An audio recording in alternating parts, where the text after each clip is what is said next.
Christian धर्मगुरुओं को मारने के लिए सुपारी देने की बात हुई कि मारो।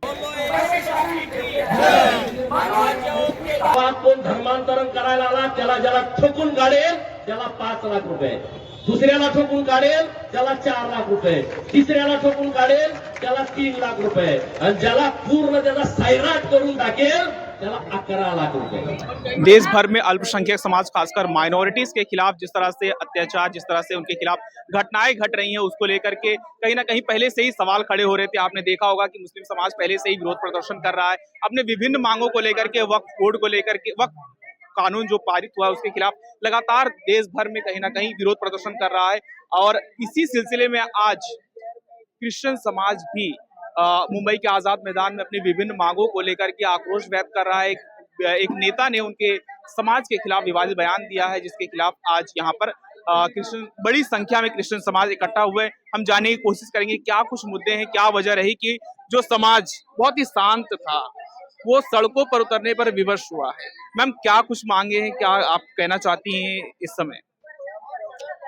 आज हम यहाँ पर जो जमे हुए हैं, ये जो गोपी चंद पडळकर ने जो इश्यू रेज किया है सांगली में, आप अगर देखें तो सांगली में ये इश्यू रेज किया है कि क्रिश्चियन बांधवों को घर में घुसकर उनके पास्टर लोगों को मारहान कीजिए।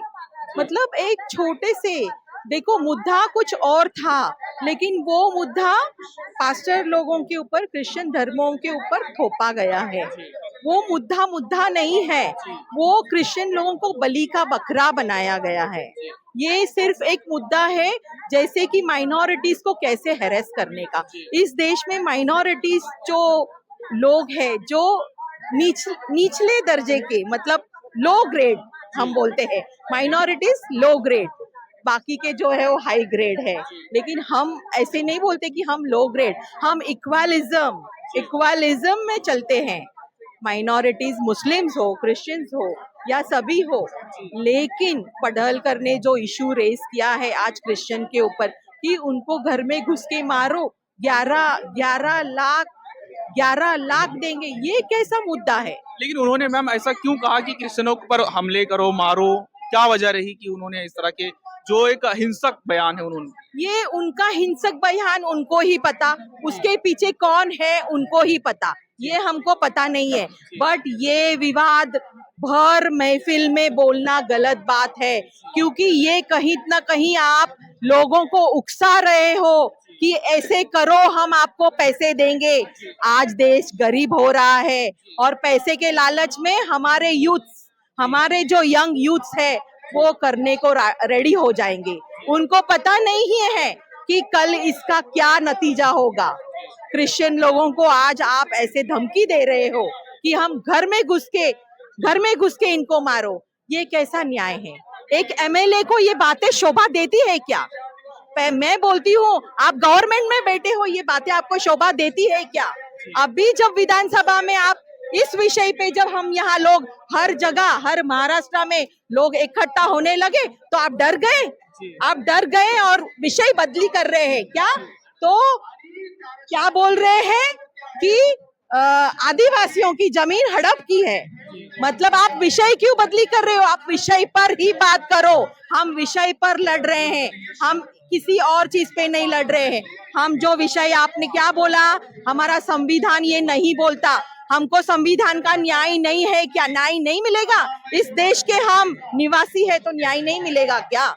हम यही बोलना चाहते हैं और इसीलिए हम आज इकट्ठा हुए। आज नहीं, हर जगह, हर महाराष्ट्र में हम इकट्ठा हुए हैं और हम दिल्ली तक जाएंगे। आज बोला गया है दिल्ली तक, यही नहीं रुकने वाले हैं, हम दिल्ली तक ये मांग। लेकिन उनका मैम कहना है कि कहीं ना कहीं लालच दे करके लोगों को धर्म परिवर्तन किया जाता है, कन्वर्जन किया जाता है। नहीं, ये हम कह रहे हैं ना कि आपके पास अगर ये है तो आप बताओ।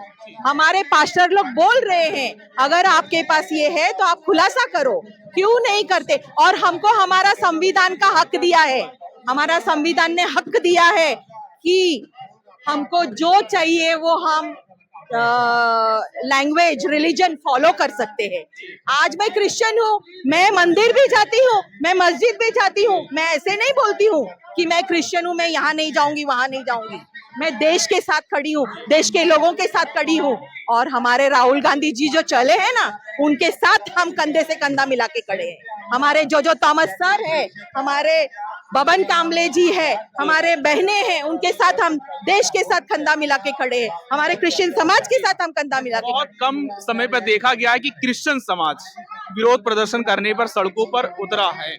आखिर जो समाज पढ़ा लिखा तबका है, जिसका इस देश में बहुत बड़ा योगदान है, उस समाज के खिलाफ एक नेता इस तरह की बातें करता है, जो इंसाइट करता है, वायलेंस को एक तरह का प्रमोट करने का काम करता है। देखिए, आपने ये बात सच कहा कि कभी भी क्रिश्चियन लोग जी कभी भी सड़क पर नहीं उतरे, लेकिन ऐसी परिस्थिति आई है कि क्रिश्चियन धर्मगुरुओं को मारने के लिए सुपारी देने की बात हुई कि मारो। और जिस तरह से गोपी चंद पडळकर ने स्टेटमेंट दिया है, असंवैधानिक है।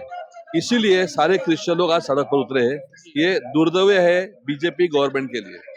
बीजेपी के अन्यायकारक जो राजकारण चल रहा है, उसी वजह से अगर गोपी चंद पडळकर को जिस दिन उसने स्टेटमेंट दिया उस दिन उस पर कार्रवाई हुई होती, तो आज हम लोग यहाँ पर धरना प्रदर्शन नहीं करते।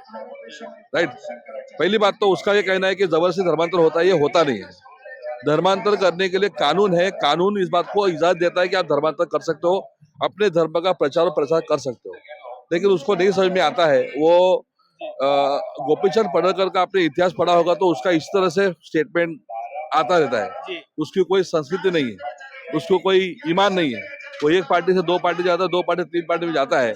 और देखा जाए तो कोई पहली बार नहीं है जब क्रिश्चियन समाज के खिलाफ इस तरह से विवादित बयान दिए गए हैं। नॉर्थ में बहुत सारे विवादित बयान हो चुके हैं। कई जगह देखा गया है, एमपी में देखा गया है कि एक चर्च के ऊपर जाकर के हमले किए हैं। और फिर अभी हमने देखा था कि नॉर्थ ईस्ट में जहां पर वायलेंस हो रहा है, मणिपुर में बहुत बड़े पैमाने पर वहां पे वायलेंस हुआ, कई लोगों की मौत हो चुकी है। उसको रोकने में भी सरकार पूरी तरह से नाकाम हुई। सरकार माइनॉरिटी के लिए कुछ नहीं कर रहे।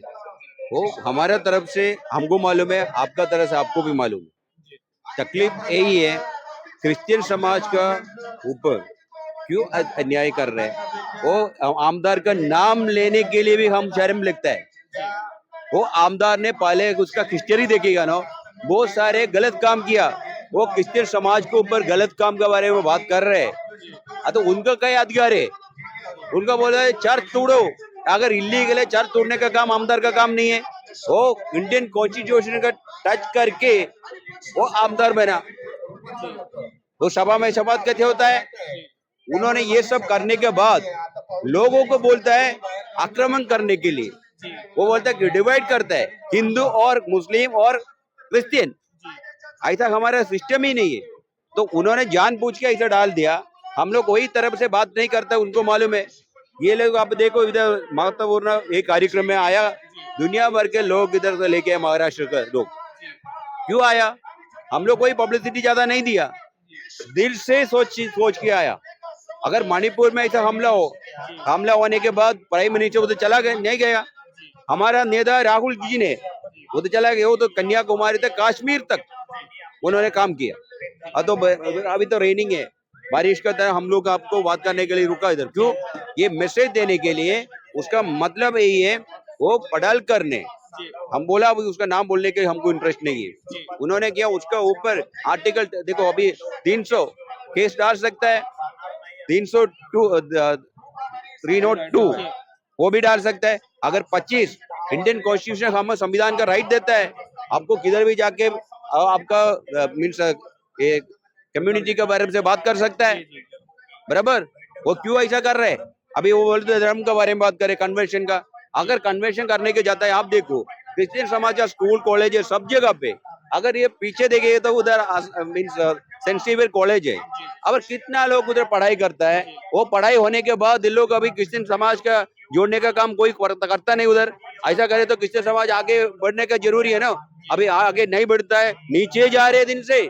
अभी आप लोगों को खुद मालूम पड़ा वो कन्वेंशन का तरफ से तो यीशु भगवान इधर आया, वो यीशु भगवान को जानता है। वो अगर उनका देखेगा तो उसका कम्युनिटी SC ST OBC में भी स्टेटस है, हमको ये सब जानता है।